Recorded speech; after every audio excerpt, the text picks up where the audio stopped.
चुनावी सियासी गर्मी में बीजेपी ने जहां बरेली सहित कई लोकसभा सीटों पर सिटिंग सांसदों का टिकट काटने पर सांसद मुंह फुलाए बैठे हैं, तो वहीं प्रयागराज में इसी तरह का सियासत का अजीबोगरीब मामला सामने आया।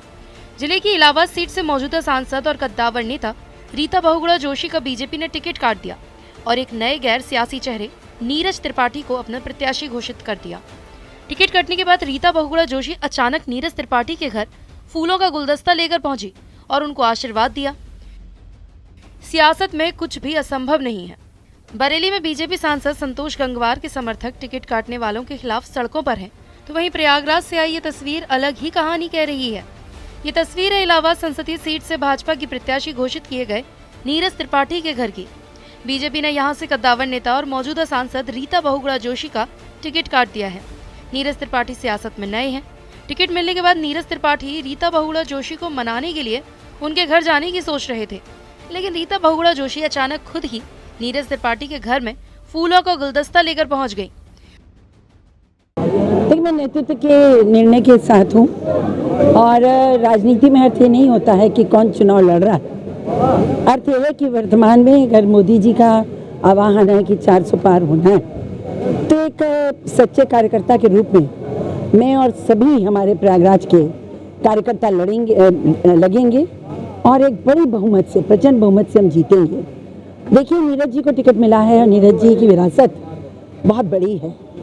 केसीनाथ त्रिपाठी जी केवल उत्तर प्रदेश के नहीं, भारत के जाने माने नेता थे।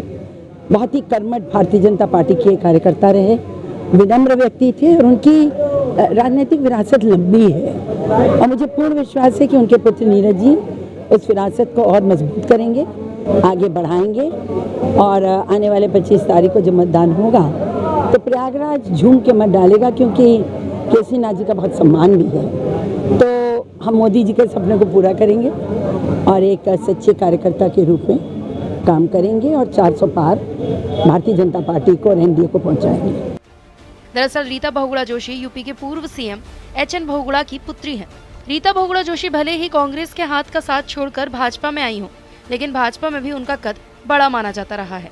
पिछले लोकसभा चुनाव में वो भाजपा की टिकट से इलाहाबाद संसदीय सीट से 1.5 लाख से अधिक वोट से जीती थी। पिछले विधानसभा चुनाव में उनके बेटे मयंक जोशी ने समाजवादी पार्टी में शामिल हो गए थे, जिसके बाद रीता जोशी की इलाहाबाद सीट से दावेदारी पर संशय के बादल छाने लगे थे। बावजूद इसके वो 9 अप्रैल तक दिल्ली में डटी रही, लेकिन फिर भी पार्टी ने उनका टिकट काट दिया। वहीं जब रीता जोशी से मीडिया ने सवाल किया तो रीता जोशी बोली, इस बार चुनाव में मोदी जी का चेहरा चुनाव लड़ रहा है।